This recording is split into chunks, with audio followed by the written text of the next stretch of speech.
certain point, if it's too hot or like, well, yeah, too hot, it's hard to do anything. You're just like sitting inside and like trying to find a ventilated spot. So if you want to get anything done, I think over 25 is not a good, not ideal for it, getting anything done. But then again, I guess if you're like on a holiday, I wouldn't mind it being hotter sometimes. If there is a good air conditioner, Yeah, it depends. it's okay. Yeah, if you can get an air-conditioned spot, then it doesn't matter if it's a bit hotter like outside. So I'm assuming you guys have like air conditionings, so AC, so you can get into the cooler spot when needed. Does no work for putting out fire. Actually, yeah, quite well, because the few things that, well, actually, if you think about like what's the purpose of water in like extinguishing fires, I don't think water has anything else like against fire except for the temperature, because you know, like fire to keep burning you need oxygen, and then you need a proper temperature, so it needs to be hot enough. So with snow it's like even better than just like plain old water, because you know, even if like it's warm water, it's still like, because you know fires are like 1,000 degrees and stuff, so like water when it's liquid it's like up to 99 so it's always like cooling the fire. So it's snow, it's like minus degrees, so it's like even better for that purpose. So yeah, it is.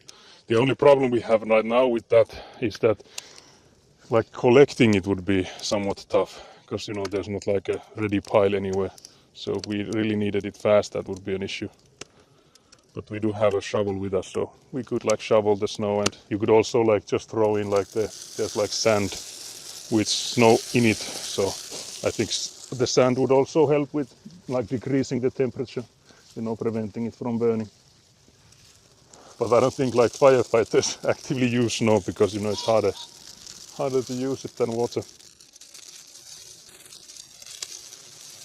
Yeah, smothering too. Yeah, that's the other thing, because if it needs, like I mentioned, like oxygen and then the temperature. So either cutting off the oxygen or then cooling it down. Those are the two things you can do to a fire to get it out. So.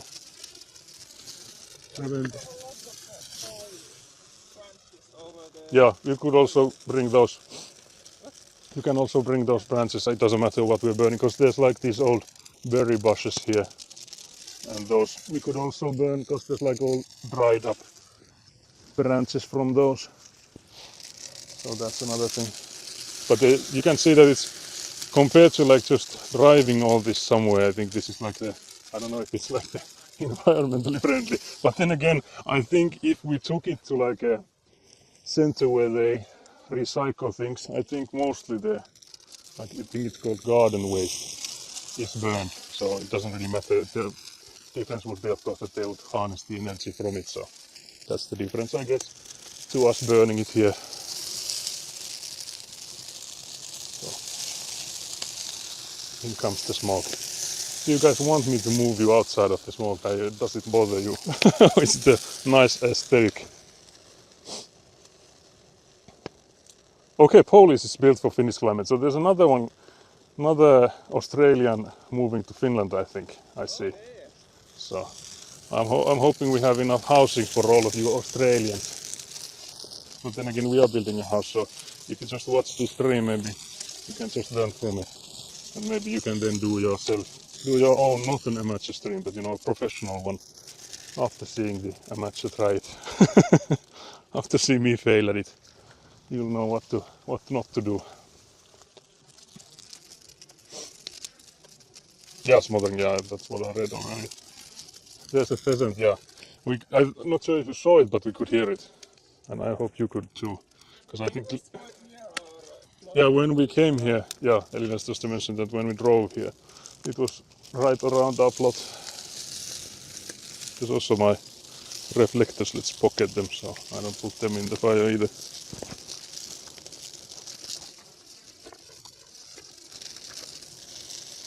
Yeah, this becoming a bird spotting stream is on brand for Elina. Yeah, exactly.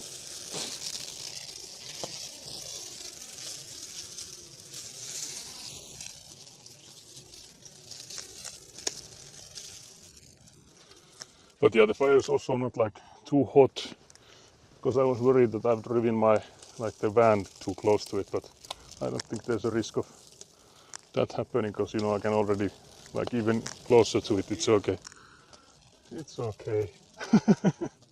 Elina saw some blazes. Elina is worried.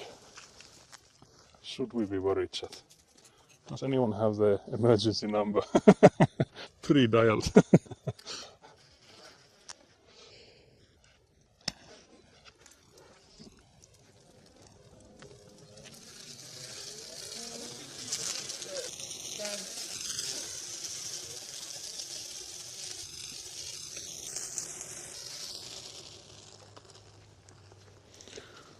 But yeah, so far it has been working as well as I hoped. Because the thing is that if you don't get a large enough fire going on, then just throwing these cold, somewhat snowy branches on it just kills the fire. But so far it seems to be only making smoke signals.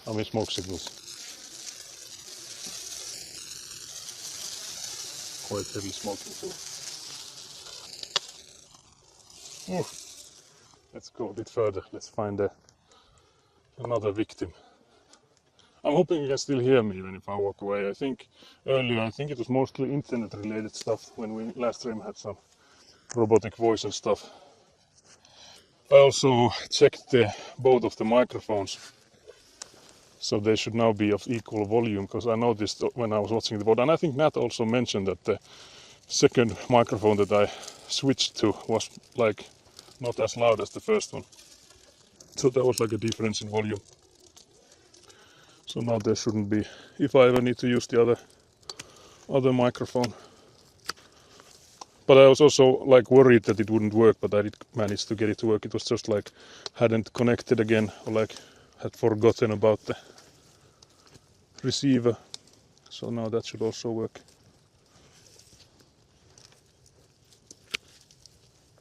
Oh yeah, Nat, are you still here?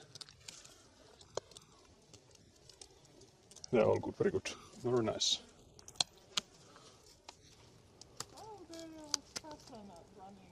There was a pheasant going across the road when there was a car coming. Oh dear, Elina said that it could have been a female pheasant.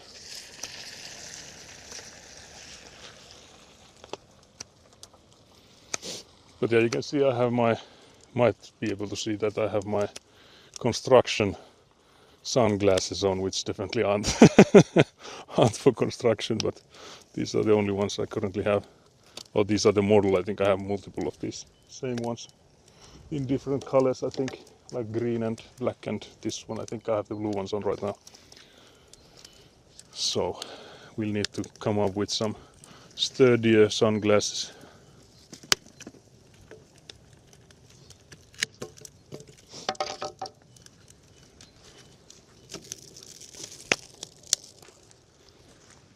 But you can see the difference between when it smokes and when it doesn't, with how many of these leaves or the branches we throw in.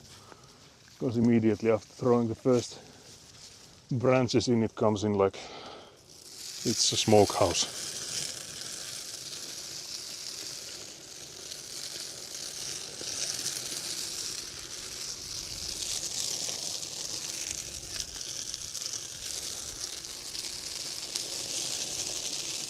Let's smoke you guys a bit. Raksa-arskat. Yeah, those are construction sunglasses in Finnish, I guess, one way to say that.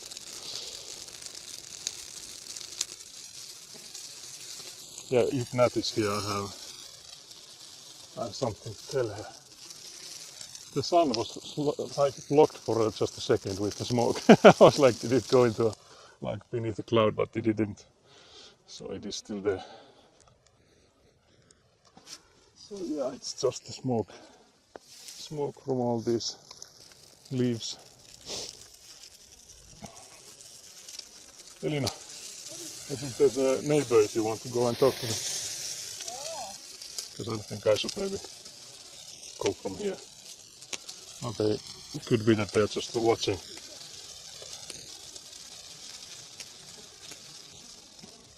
Could also be that they are not the neighbors, they're just passing by and coming in to see this spectacle.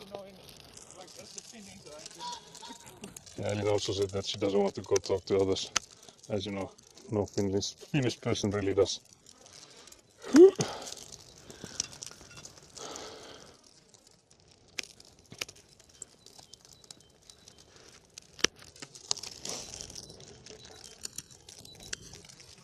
Let's see if I missed any messages.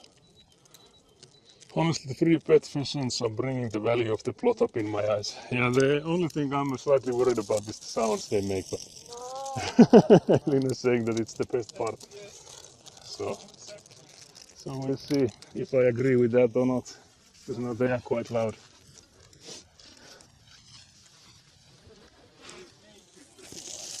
Elina mentioned that they are not even native to Finland, so I don't know where they came from.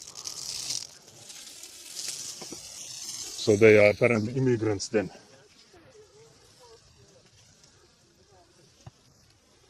So they could be like brought in here to be hunted. I think the same happened to you in Australia with the rabbits. So we have the same but with pheasants. And I don't think we have as a big of an issue with them as you guys. That's okay, this is deconstruction. Yeah, this is definitely deconstruction right now. I'm actually curious about how much of the smoke you're seeing, because to me it looks like you're getting like, once in a while you're getting like fully blocked. Like a smoke bang is coming on you. Smoke screen.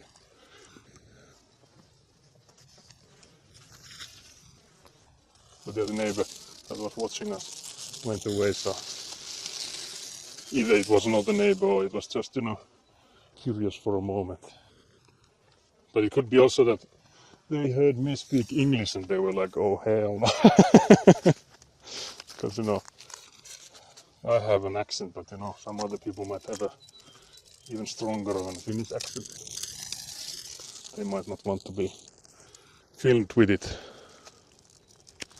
I'm actually curious when we do get to building, for example, my father, whether or not he wants to be on stream or whether we'll hear some Finnish from him as well, and then like my mother and stuff, so we'll see. I would assume they are like not too eager to be on stream, but we'll see. You could also of course, I think at when we were at my parents' place when they were abroad, my grandpa was there driving with the Avant machine, so he was not like in the stream in a sense, but sort of like on the stream still. So we could have the same kind of thing.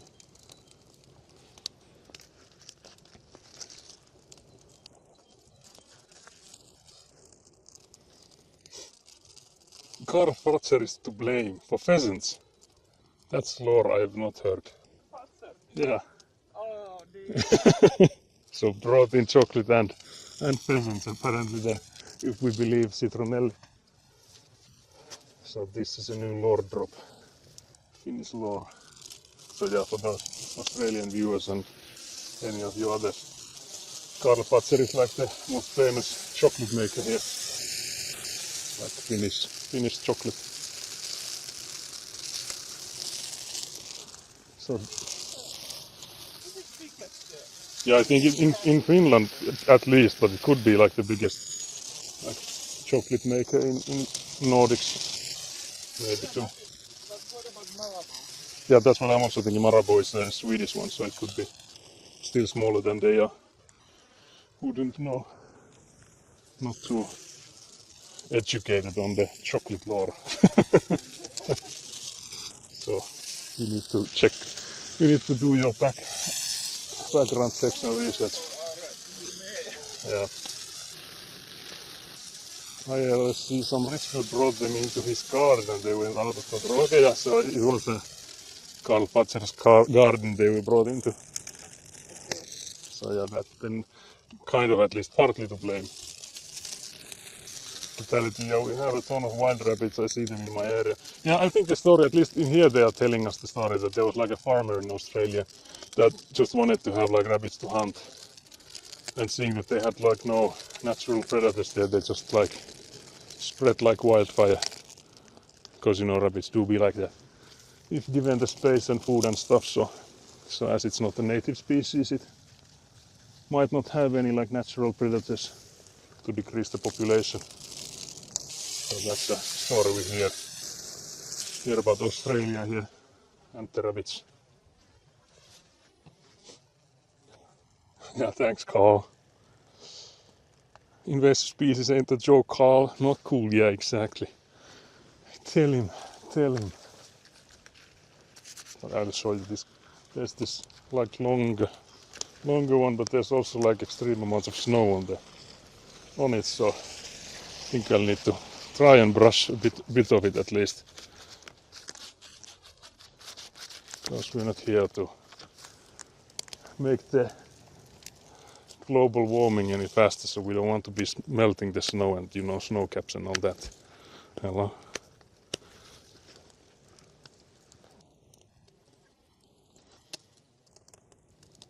Proper monkey's paw, you get good as chocolate from Karl Fatzel, but you also get pheasants. I think Elina is taking that as a win-win. So I think Elina has no complaints about this. As others maybe more so. We'll see.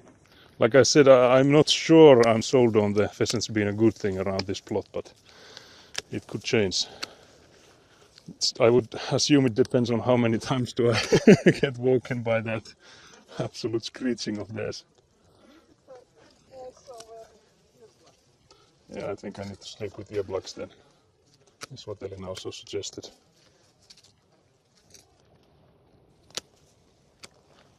But yeah, the fire is a bit warm. I think if we had any sausages, we could easily do them there. But unfortunately, we don't have any construction makkara like you mentioned. What it would be in Finnish? Rakennusmakkara, I guess. Rakennus, although could also mean like a building, but it also means construction, so I guess that would work.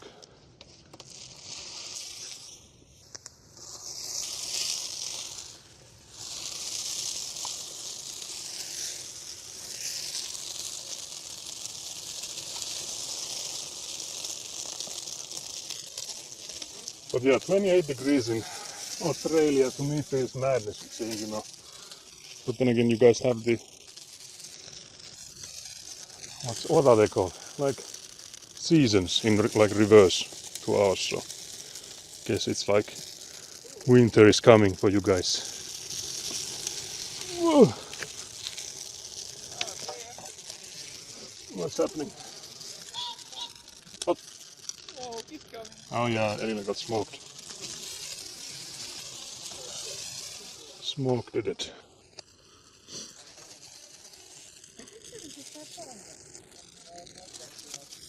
Yeah, there's a pheasant on neighbor's yard. Yeah, I see Nat is back. I was this close, can you see it? I was this close to DMing you, Nat. But then I noticed that I have rules on my Discord that I'm not allowed to DM people, and you have the same rules. So then I, didn't do it.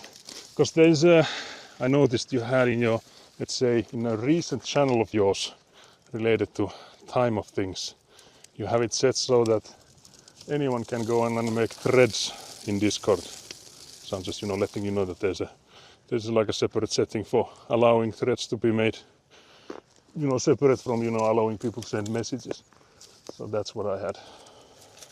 But, I'm not sure if that was DM worthy, but there's also like, you might have noticed on my Instagram story, there's also new rat sweaters, so there might be some DMs needed to get your rat one of those. Damn, I got smoked. Send help. I was thinking I would read the chat, but it's in my eyes. The smoke is in my eyes.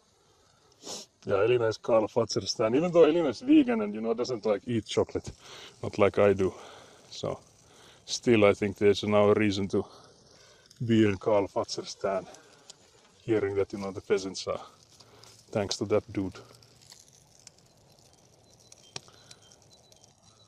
My grandma used to say she could hunt pheasants in her yard by throwing chopped wood blocks at them, but I don't think she ever did. I inherited her violent habits though.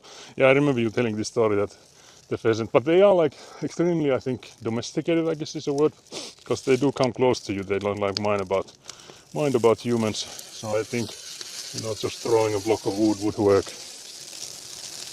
Assuming you like accurate enough with it. So if you don't miss the pheasant, I don't think they would hunt, like fight back too much, especially with like a block of wood on their head. They know that they are not allowed to, ever to, they are never allowed to be hunted around the neighborhood. Yeah, in Finland you're allowed to hunt pheasants, but never like near living spaces, so near houses. So they are always safe around these parts, because there's like a certain period of time that you're allowed to hunt them, but even then you're not allowed to hunt them near houses. So like regardless of that time, they're still safe around these parts. So I guess they are like arrogant in that sense.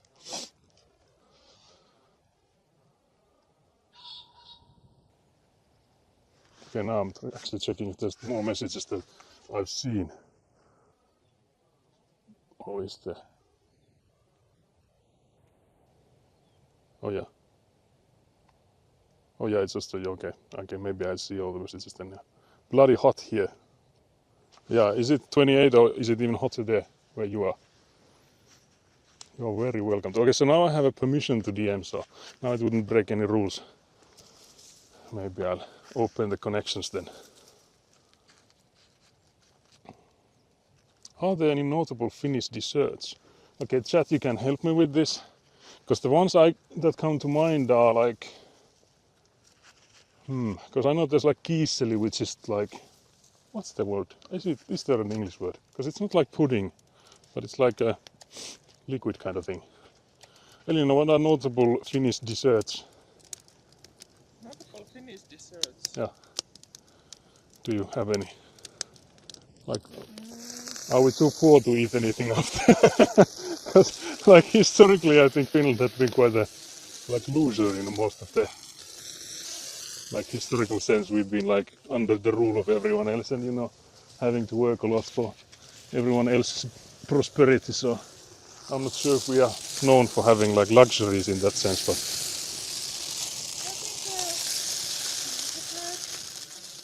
yeah, I think gingerbread is like more of a Christmas thing, I guess. Yeah, some pastries we have, but I'm not sure. Yeah, like buns and stuff. But I don't know if it's common to like after you'd eat like whatever dinner or whatever, and you'd like always go for dessert after. I'm not sure if that's like a habit we have, because I think it's mostly like you have all these different kinds of buns, like cream buns and stuff, but those are I think generally eaten with coffee. So when you have like a coffee break, so the pastry stuff goes I think more there. Quite usual in dessert is different kind of berry soups or what are they? Yeah, like berry soups and stuff. Yeah, kiisseli is what I also said, but I don't know what's in it. Yeah, Runeberg's, yeah, mammy, oh dear. But yeah, mammy is also only in like Easter time, so around now. So mammy is like, is it rye based? I guess. But it's like, I think there's like a clip of Gordon Ramsay being like, it looks like shit. So it's actually, it's not too far from the truth. The consistency and all that stuff is maybe not the most welcoming. So, but yeah, that's a good question. What about in Australia? Do you guys, is it like normal that after you eat a dinner or lunch or whatever that you go for desserts?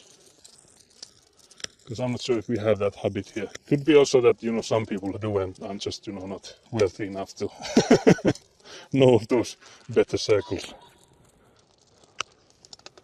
But yeah, we have I think a lot of like seasonal stuff. So like we have different kind of stuff for winter, like during Christmas and then like I said in Easter we have the mammy, and so like all around ones. I'm not sure if we have that many. Because what you saw I think in my Discord, there's in the food channel, we have the laskeaspulla, which is just like a plain bun with jam, or I think you can make it with like marzipan kind of thing. Yeah, like marzipan kind of thing, but I think it's like peanut butter. What is it in the? It is made out of like Almond or something in like instead of the jam. So those are the two alternatives. So either with jam in the middle or then like almond sugary type of thing. So almost like peanut butter, I guess. So that's only like during these like early year time. So I think most of our desserts are like seasonal, because there's like a time and place for them. Although of course you can make them at any point, so it's not like, I guess it's not that much of like ingredient availability, but more so like a tradition. Yeah, strawberry cakes and stuff. So I guess it's mostly like again seasonal, because strawberries you only get during summertime. So of course nowadays you can have frozen stuff as well.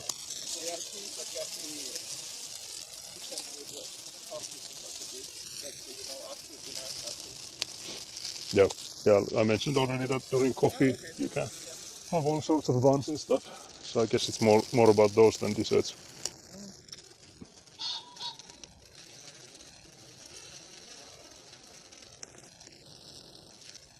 Okay, now I'm already seeing that I'm missing messages that are going. I need to scroll a bit. When is the cooking stream? Have I promised the cooking stream? I think Nat, you might have promised one. So I'm gonna throw it back at you. Yeah, we actually debated. I might have mentioned this on stream. I can't remember if I have, but we were discussing already when we were at my parents' place that we maybe could make some Karelian pies. I think that's the word for it. Neither of us can make them or have ever made them, but we both have like the roots, yeah, ancestors, yeah, from Karelia region. So it should be in our blood, So we should be good. Yeah, I think it's 1/8, and I think I'm 1/4. Yeah, I'm also 1/4. Yeah, so we're both 1/4 Karelian. So, so for those abroad, the Karelian region is the one we lost to Russia. So people from there had to evacuate and move around Finland. So many Finnish people have like distant relatives or people that had to evade the war. Because first there was war in there, and then we lost the area, so they were forced to move from there. So. Yeah, we don't want to tell that because we don't want to dox ourselves. Elina was talking about her last name, but we don't want to talk about that. That's classified.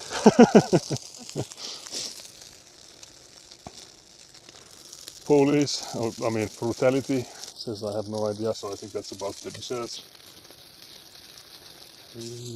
Mummy's fermented rye. Yeah, that's what I was thinking too. Yeah, fermented rye, exactly so.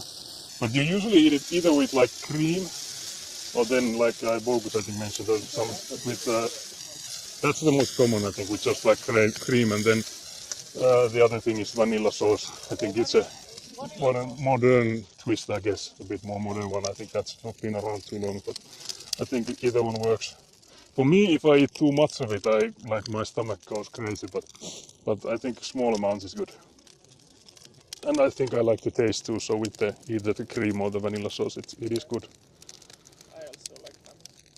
Elina also likes it. Or vanilla sauce. Not saying sometimes the worse something looks, the better it tastes. Yeah, but then again, sometimes you just have to trust your eyesight. But I don't think many foreigners like mummy. Yeah, I don't think it's something that foreigners like. I think it has the similar thing that like the salty licorice and those kind of things that it's Marmite in. I heard the Marmite. I think is something in Australia. Is it? Yeah. Vegemite and stuff. So It's Vegemite, yeah. those kind of things. So it's a refined taste. Yeah, eating mummy straight with no vanilla sauce is nasty. Okay, I wouldn't eat it plain either. I can eat it plain. Elina would go plain. I would never. I don't think dessert is normal part of meal, more of a treat or so something. Yeah, I think we have the same. But yeah, it depends, because I think we mostly have it like pastry. So different kinds of cakes, like cheesecakes and those kind of things. But I don't think they are like traditional Finnish stuff. Because I think the most traditional Finnish stuff are like, because there's this thing called, what's the word, köyhät and pappila and hätävara and those kind of, there's like, most of these words for like Finnish desserts are just like poor man's this, and so it's mostly like pappila and hätävara, I think directly translates to like the priest's like emergency something like sugar or something. So it's just mostly like anything with sweet in it, and you just put them together. But again, historically I think it's because we weren't too wealthy, so we had to hide our wealth from the Swedish, and they were taxing us. So whatever little wealth we gathered, we had to hide it, and you weren't allowed to eat